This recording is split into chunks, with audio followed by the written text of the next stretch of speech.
Eu queria cumprimentar o senhor, presidente, e aos colegas, e fazer aqui, na verdade, primeiramente, um destaque, né? A Soraya lembrou muito bem.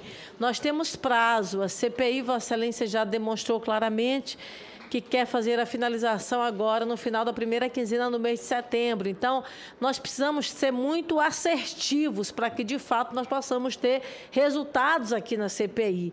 E, dentre elas, primeiramente, destacar aqui essa decisão do ministro Cássio, que ela é muito ruim para a comissão, presidente, sobretudo em relação ao VTC-Log, porque nós tivemos lá atrás já a decisão do Toffoli, por exemplo, que suspendeu aí as quebras em relação ao VTC-Log. Isso é ruim para o processo de investigação. A gente não consegue aprofundar. Inclusive, até mesmo aqui, em função daquilo que Vossa Excelência já destacou, algumas informações nem sequer, às vezes, chegam à CPI, chegam, às vezes, primeiro na imprensa.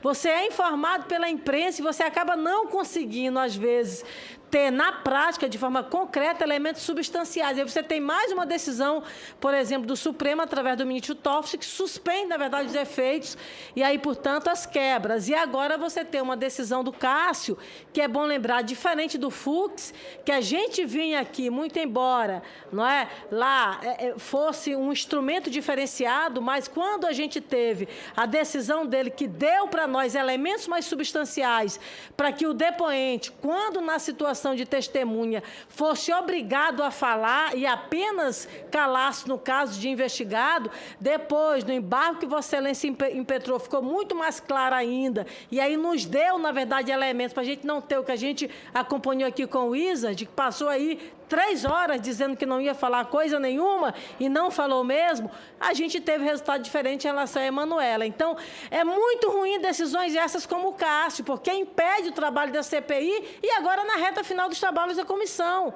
Então, eu entendo que se Vossa Excelência tem agora uma pauta agendada para esses dias, mas que a gente foque nessa reta final em relação à VTC-Log, porque senão, de fato, a gente não vai conseguir chegar a lugar nenhum no caso específico dessa empresa, presidente. E aí, o senador Randolfo colocou aqui alguns requerimentos que foram apresentados, senador, mas vários a gente já aprovou, como dentre elas, por exemplo, aí os fiscais de contrato, como a Cristiana, o Eric e o Fábio. Senadora, a gente precisa ouvir os fiscais. O que apontei aqui foi a necessidade de ouvirmos.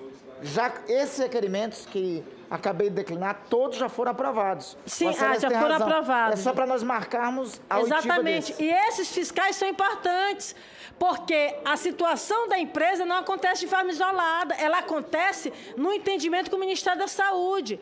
Então, tudo que nós investigamos até aqui o presente momento são 3 pontas. Nós temos a ação dos profissionais e os servidores, seja comissionados ou de carreira, dentro do Ministério da Saúde.